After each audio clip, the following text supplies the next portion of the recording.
Lot of Cybertruck owners are facing ice buildup problem on headlights and bumper.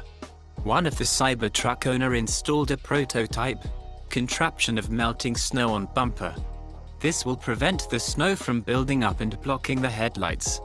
The owner said in terms of functionality, it works.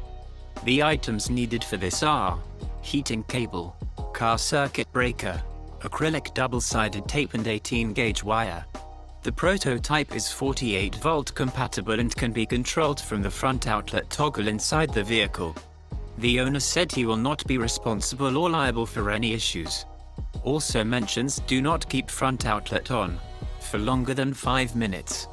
Only use when visibility of headlights has degraded. Do not wire the heating cable inside the frunk. To melt the ice, the heating cable will run the span from driver side headlight to passenger side.